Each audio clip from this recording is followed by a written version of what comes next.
सुप्रभात बच्चों, आज हम सभी इस संस्कृत मंजूषा से द्वितीयः पाठः एते बालकाः अथवा एताः बालिकाः पढ़ेंगे। बच्चों, इससे पहले आप लोगों ने एषः बालकः अथवा एषा बालिका नामक पाठ को पढ़ा था। आप लोगों को याद होगा कि एषः शब्द एक बालक के लिए संबोधित किया गया था और एषा वह भी एक बालिका के लिए संबोधित किया गया था। एषः पुल्लिंग शब्द था और एषा स्त्रीलिंग शब्द था।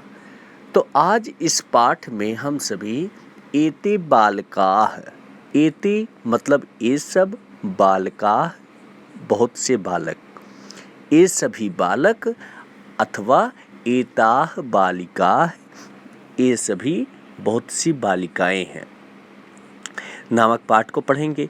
आपने वहाँ एक वचन के रूप में पढ़ा था और इस पाठ के अंतर्गत हम सभी बहुवचन के रूप में अध्ययन करेंगे।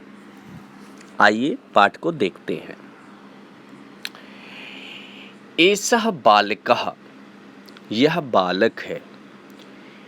बालकः पठति, बालक पढ़ता है। एते बालकाः, ये सभी बालक हैं। बालकाः पठन्ति, ये सभी बालक पढ़ते हैं। अभी आप देखे हैं कि एषः यह एक बालक के लिए संबोधित किया गया, इस शब्द के द्वारा एक बालक को संबोधित किया गया और एते से बहुत से बालकों को संबोधित किया गया। जब दो से अधिक बालक होंगे तो कि आप लोगों को पता होगा कि संस्कृत में एक वचन, द्विवचन और बहुवचन होते हैं। यहाँ दो से अधिक बालक हैं, इसलिए यह बहुवचन में प्रयोग किया गया। तो एते शब्द का प्रयोग जब दो से अधिक वस्तुएं होंगी पुल्लिंग, तो वहाँ पर एते शब्द का प्रयोग किया जाएगा। एक बार फिर से देख लीजिए। एषः बालकः, यह बालक है। बालकः पठति, बालकः पठति, बालक पढ़ता है। अब उसको बहुवचन में हम कन्वर्ट करेंगे, बहुवचन में परिवर्तित करेंगे तो हो जाएगा एते बालकाः, ये सभी बालक हैं। बालकाः पठन्ति, ये सभी बालक पढ़ते हैं। एक पुल्लिंग शब्द हो गया। स्त्रीलिंग में एषा बालिका, यह बालिका है। बालिका पठन्ति, बालिका पढ़ती है। आप लोगों को पता होगा, पाठ 1 में आप लोगों को बताया गया था कि चाहे स्त्रीलिंग हो और चाहे पुल्लिंग हो, क्रियापद दोनों में समान होता है। अगर स्त्रीलिंग शब्द है तब भी पठित शब्द का प्रयोग किया गया और पुल्लिंग शब्द है तब भी पठित शब्द का प्रयोग किया गया। तो ऐसे ही अगर चाहे पुल्लिंग हो चाहे स्त्रीलिंग हो, उसमें क्रियापद बहुवचन रहेगा तो बहुवचन का ही लगेगा। एताः बालिकाः, एताः ये सभी, बालिकाः बालिकाएं हैं। एताः बालिकाः, ये सभी बालिकाएं हैं। बालिकाः पठन्ति, बालिकाएं पढ़ती हैं।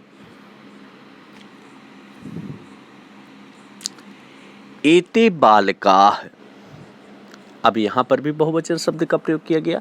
एते बहुवचन। एते बालकाः, ये सभी बालक हैं। बालकाः हसन्ति खादन्ति च, चा का अर्थ होता है और। चा शब्द का प्रयोग दो या दो से अधिक संज्ञा शब्दों के लिए प्रयोग किया जाता है। तो यहाँ पर बालकाः हसन्ति खादन्ति च, बालक हंसते हैं और खाते हैं। बालकाः किं कुर्वन्ति, बालकाः बालक किं क्या कुर्वन्ति करते हैं, बालक क्या करते हैं। ते हसन्ति खादन्ति च, अब यहाँ पर भी देखो च पद का प्रयोग किया गया। दो मतलब दो क्रिया शब्द हैं या दो से क्रिया शब्द, दो संज्ञा शब्द या दो क्रिया शब्द, जो दो से अधिक के लिए भी च पद का प्रयोग किया जाता है। ते हसन्ति खादन्ति च, ते वे हसन्ति हंसते हैं, खादन्ति च को अब इन दोनों के बीच में रखा जाएगा, और खाते हैं। वे हंसते हैं और खाते हैं। अब बालिका शब्द के लिए ऐसा बालिकाः, ये सभी बालिकाएं हैं। बालिकाः नमन्ति, नमन्ति का अर्थ होता है नमस्कार करती हैं, और नमति शब्द का अर्थ होता है नमस्कार करता है या करती है। बालिकाः नमन्ति, बालिकाएं नमस्कार करती हैं। किम बालिकाः गायन्ति, किम क्या, बालिकाः बालिकाएं गायन्ति गाती हैं, क्या बालिकाएं गाती हैं? नहीं, नहीं। बालिकाः न गायन्ति, बालिकाः न गायन्ति, बालिकाएं नहीं गाती। ताः नमन्ति, ताः वे सब, नमन्ति नमस्कार करती हैं, वे सब नमस्कार करती हैं। अब यहाँ पर देखोगे बालिका, बालिका शब्द में बड़ा आ होता है, अंत में बड़ा आ है ना, आकारांत इसी को कहते हैं। और बालक शब्द में क में केवल अ मिला है, इसलिए इसको अकारांत शब्द कहते हैं। अकारांत, आकारांत। तो ताह शब्द स्त्रीलिंग के लिए प्रयोग किया जाएगा और ते शब्द पुल्लिंग के लिए बहुवचन में प्रयोग किया जाएगा। एते वृक्षाः, वृक्ष भी पुल्लिंग है। एते वृक्षाः, ये सभी वृक्ष हैं। वृक्षाः फलन्ति, वृक्ष फल देते हैं। वृक्षाः फलन्ति, वृक्ष फल देते हैं। ते फलन्ति, वे सब फल देते हैं। ते फलन्ति, वे सब फल देते हैं। और इससे पहले है वृक्षाः फलन्ति, वृक्ष फल देते हैं। अब अगला देखते हैं स्त्रीलिंग में। एताः लताः, एताः ये सभी, लताः लताएं हैं। अब हम सब स्त्रीलिंग पढ़ रहे हैं। एताः लताः, ये सभी लताएं हैं। लताः फलन्ति, लताएं फलती हैं। ताः फलन्ति, वे सब फलती हैं।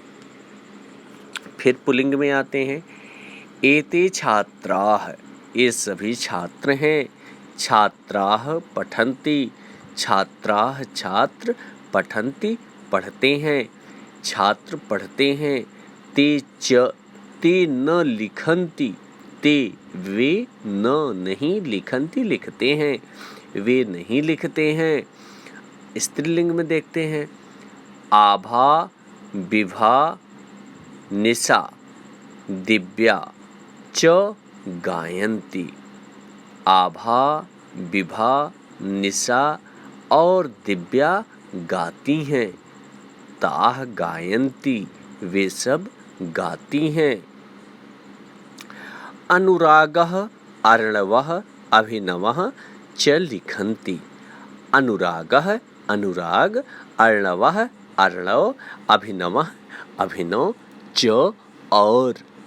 अभी बताया गया था ना कि च पद का प्रयोग संज्ञा या क्रिया जब समान होते हैं और दो या दो से अधिक होते हैं तो उनके साथ प्रयोग किया जाता है। तो इस आधार पर अनुराग, अर्णव, अभिनव ये दो से अधिक संज्ञा शब्द हैं, इसलिए च पद का प्रयोग किया गया। और इस च का अर्थ और होता है। यह एक पद के एक संज्ञा शब्द या क्रिया शब्द रहेगा तो उसके तुरंत बाद जोड़ दिया जाएगा। अनुराग, अर्णव और अभिनव लिखते हैं। ते लिखन्ति, वे सब लिखते हैं। एषः क्रीडा कालांशः, एषः यह क्रीडाकालांशः खेलने का कक्षा है। पश्य देखो ते बालकाः अधुना क्रीडन्ति ते वे सब बालकाः बालक अधुना आज क्रीडन्ति खेलते हैं वे सब बालक अब खेलते हैं या आज खेलते हैं। एते नर्तकाः ये सभी नर्तक हैं। नर्तकाः नृत्यन्ति नर्तकाः नृत्यन्ति नर्तक नाचते हैं। ते न गायन्ति ते वे न गायन्ति नहीं गाते वे नहीं गाते। एताः गायिकाः एताः ये सभी गायिकाः गायिकाएं हैं ये सभी गायिकाएं हैं। गायिकाः गायन्ति गायिकाएं गाती हैं। ताः न नृत्यन्ति वे सब नहीं नाचती। तो बच्चों एक बार आप इस पाठ को दोहरा लीजिएगा।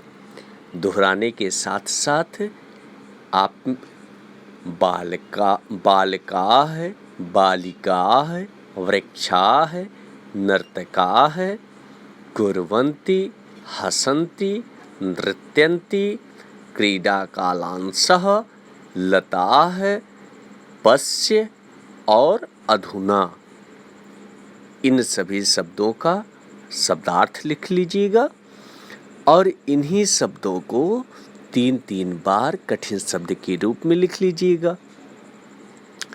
कुछ इसमें आपको गृह कार्य दिए गए हैं जो इस प्रकार हैं। आप इस पाठ को खूब अच्छे से दोहरा लीजिएगा। साथ में एक शब्द में उत्तर और प्रश्न संख्या 2 अपनी उत्तर पुस्तिका में लिखने हैं। आप लोग इसके उत्तर आप लोगों को दे दिए जाएंगे तथा पेंसिल की सहायता से बाकी जितने भी क्वेश्चन दिए गए हैं सबको भरने की कोशिश करिएगा। धन्यवाद बच्चों। इस पाठ को दोहरा लीजिए।